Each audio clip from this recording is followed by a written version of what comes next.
Assalamualaikum warahmatullahi wabarakatuh. Perkenalkan, nama saya Febriana Pandi dari Pendidikan Teknologi Informasi NIM terakhir 012. Di sini saya akan menjelaskan tentang apa itu routing static.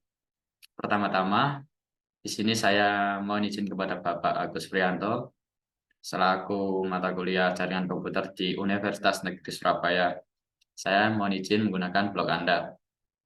Baik, apa itu routing static? Routing static adalah jenis routing yang dilakukan admin atau pengelola jaringan untuk mengkonfigurasi informasi tentang jaringan yang dituju secara manual. Ciri-ciri routing static itu ada dua, yaitu yang pertama jalur spesifik ditentukan oleh admin jaringan. Yang kedua, pengisian tabel routing dilakukan secara manual oleh admin jaringan. Penggunaan routing static dalam sebuah jaringan yang kecil tentu bukanlah suatu masalah. Hanya beberapa entry yang perlu disisihkan pada forwarding table di setiap router. Namun, Anda tentu dapat membayangkan bagaimana jika harus melengkapi forwarding table di setiap router yang jumlahnya tidak sedikit dalam jaringan yang besar. Baik, kita langsung saja ke percobaan. Yang pertama ini ada skenario. Dalam percobaan ini, kita akan mensimulasikan routing static yang melibatkan 3 router, dan masing-masing router memiliki network di bawahnya seperti gambar berikut. Ini desain dari routing staticnya ya, saya sudah membuatnya seperti ini. Baik, langkah kedua yaitu buat simulasi jaringan seperti gambar di atas, termasuk setting IP gateway, router IP address, dan gateway PC. Saya sudah membuat seperti ini. Isikan tabel routing statik setiap router sebagai berikut. Nah, di router pertama ini, itu dengan IP-nya yaitu ada 192.168.1.128 itu router pertama. Netmasknya itu /25, gateway-nya itu 12.12.12.2. Maksudnya ini akan menuju ke router 2 yang ini. Lalu eh, router pertama itu yaitu 333333 itu maksudnya itu server pertama itu akan menuju ke router pertama. Terus 433 ini server kedua akan menuju ke eh, router pertama.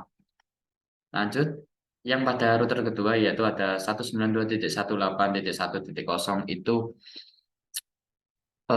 ke PC 1 mau ke 12.12.12 itu mau ke router 2. Lalu 333333.0 itu server pertama mau menuju ke router kedua. Terus 4343.0 itu netmasknya itu masih /25 menuju ke router kedua. Lalu yang terakhir ada router 3 yaitu dengan 192.168.1.0 itu akan menuju ke router kedua 192.168.1.128 mau menuju ke router ketiga.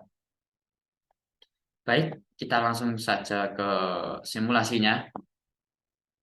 Yang pertama, itu kirimkan paket Simple PDU dari PC ke 1 ke PC 2. Baik, kita langsung saja. Kita sudah ke simulation ya. Kita langsung saja kirimkan paket ke PC 1 ke PC 2. Kita jalankan.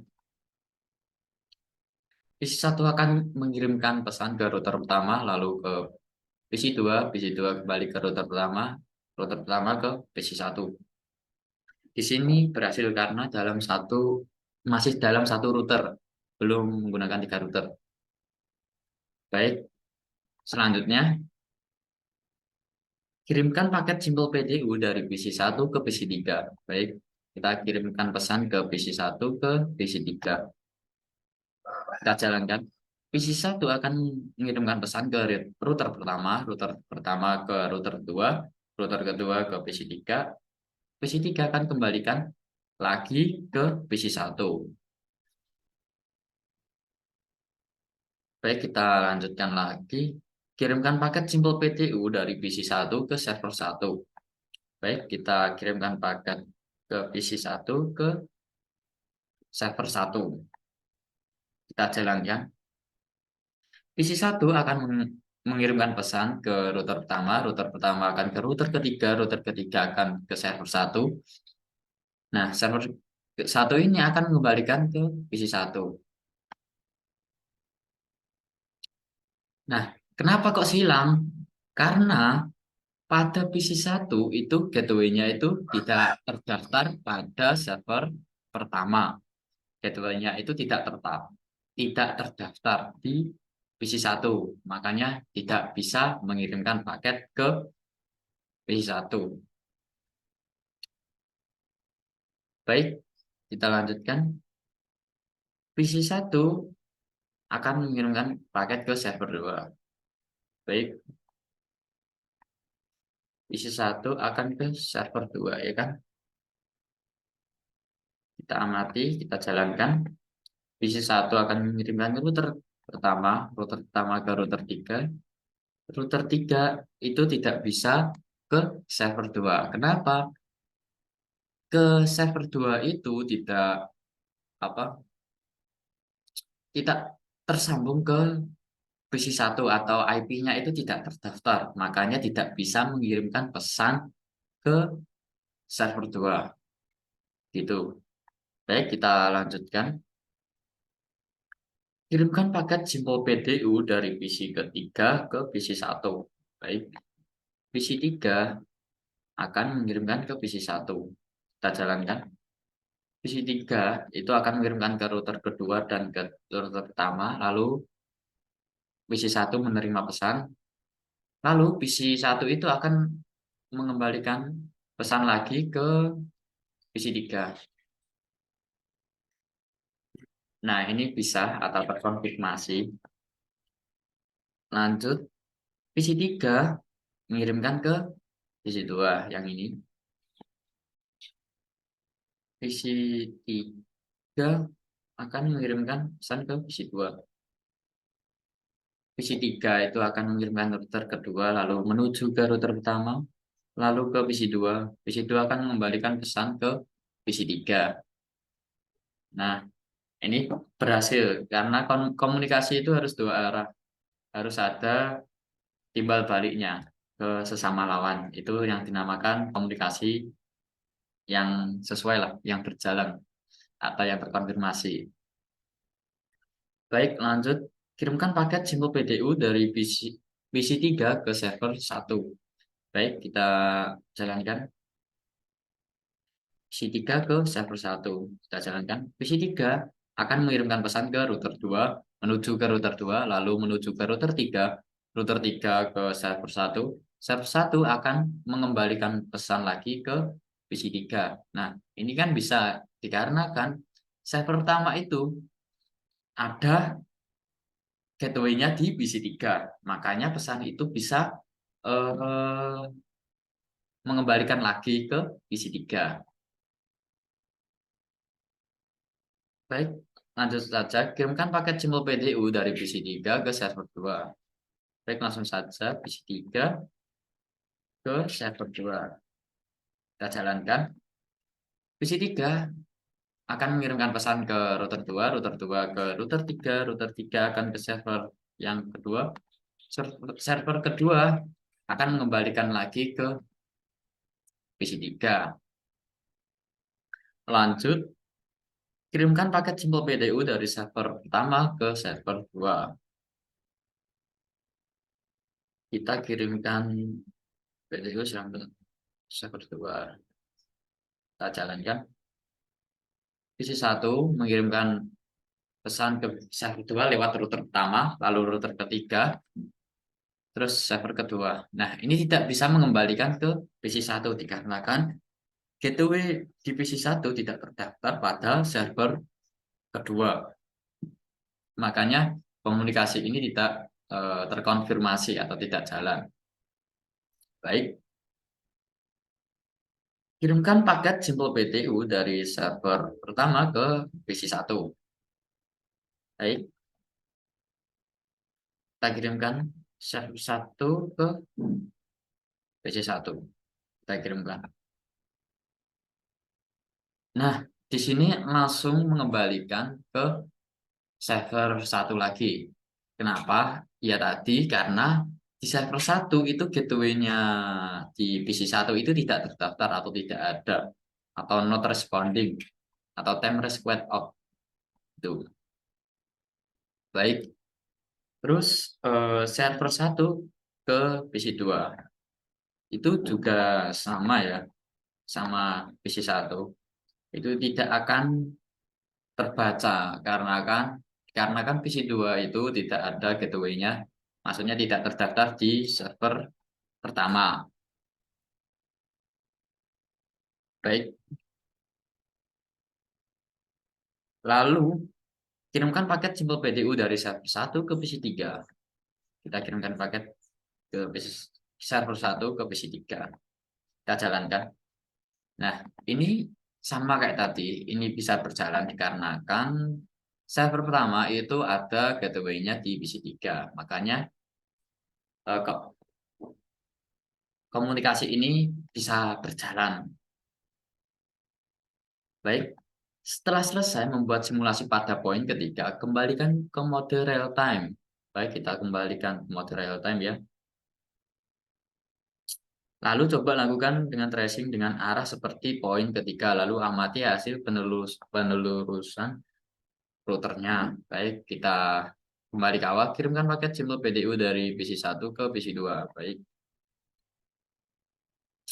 PC1 eh, maaf, salah ke command prompt ya. Kita ketik tracer 192 titik 168 titik 1. Ini mau ke PC2. PC2 itu IP-nya 65 65 1.65 kita jalankan. Nah, ini bisa dikarenakan eh, in- ini dalam satu jaringan atau masih dalam satu router lah. Baik, lanjut kirimkan paket Simple PTU dari PC1 ke PC3. PC3 itu IP-nya itu 253. Berarti tracer 253 kita jalankan. Nah, ini masih bisa. Ini ada penjelasannya ya. Misal ke PC2 tadi, PC1 akan melewatkan eh, router yang pertama, lalu kembali lagi ke akan mengirimkan paket ke PC2, lalu kembali lagi ke PC1. Ini tidak melewatkan router ya, jadi langsung mengirimkan paket. Kalau PC1 ke PC3 itu PC1 mengirimkan paket, lalu menuju ke router 2, maksudnya ke router 1 ke router 2 ini dengan gateway-nya ini. Tok gateway itu apa? IP-nya ini, terus akan menuju ke PC3. Baik, yang ketiga, kirimkan paket Simple PDU dari PC1 ke server 1. PC1 ke server 1. Server 1 itu tadi eh 3 Oke.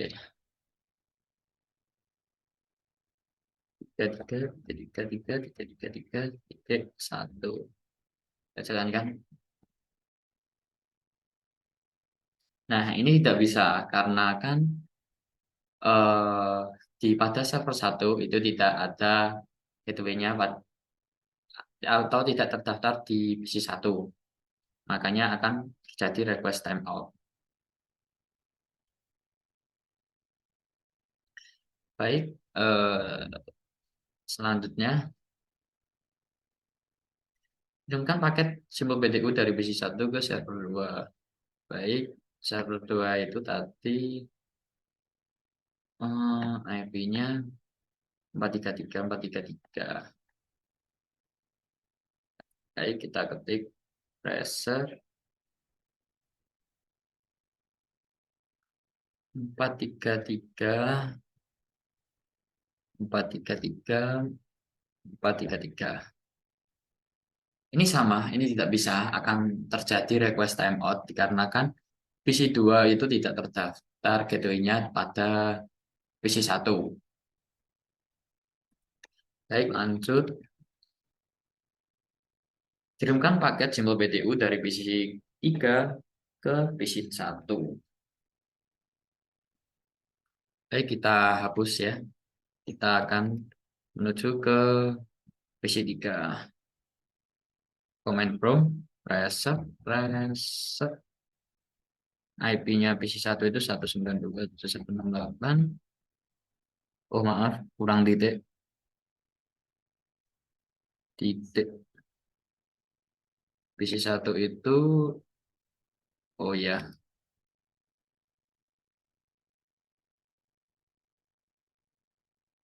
1.1, 1.1. Aduh, maaf, maaf, maaf. 168.1.1. Kita jalankan. Nah, ini bisa jadi PC3 mengirimkan pesan melewati router 2 ke router 1, lalu ke PC1 tracer komplit. Jadi komunikasi ini bisa berjalan. Lalu PC3 ke PC2. Baik, PC2 itu dengan IP 65. Ini 65. Kita lanjut, ini bisa. Jadi PC3 itu mengirimkan paket ke melewati 12 ini router 2 ke router 1, terus akan akan menerima pesan ke PC2, akan tersampaikan lah itu. Lalu kirimkan paket simbol PDU dari PC3 ke server 1. Baik, server 1 tadi berapa ya? Server 1 tadi IP-nya 333. Jadi 333.333.333.1. Nah, ini bisa dikarenakan server 1 itu terdaftar gateway-nya pada PC1. Tak PC1, PC3. Ini ada penjelasannya, berarti PC3 memberikan paket melewati router kedua ke router 3 ini dengan dengan gateway-nya ini. Lalu 333 ini langsung menerima ke server 1. Baik, kita lanjutkan. Kirimkan paket simbol PDU dari PC ketiga ke server 2. Server 2 tadi kalau nggak salah 433. 433. Ya, 433. Baik, berarti 433. 4, 4, 4. Kita jalankan. Nah, ini bisa dikarenakan ya kayak di penjelasan pada server 1 tadi. Oke, lanjut. Kirimkan paket simbol BDU dari server 1 ke server 2. Baik. Ini kita hapus dulu. Kita akan mengirimkan paket ke server 2. Reset 433.433.1. Nah, ini bisa. Karena kan ya ini cuman melewati satu router lah atau dalam satu jaringan. Nah, di server 1 dan server kedua ini sama-sama terdaftar IP-nya sama gateway-nya. Baik, lanjut. Kirimkan paket simpel PDU dari server satu ke PC satu. Server satu ke PC satu. Aduh, silang.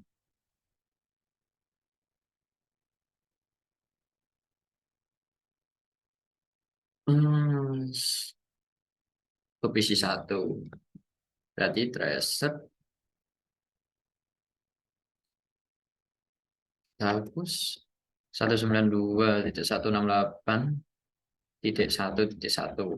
Kita jalankan. Nah, ini tidak bisa dikarenakan ya sama pada server satu itu tidak terdaftar gateway-nya pada eh, PC satu.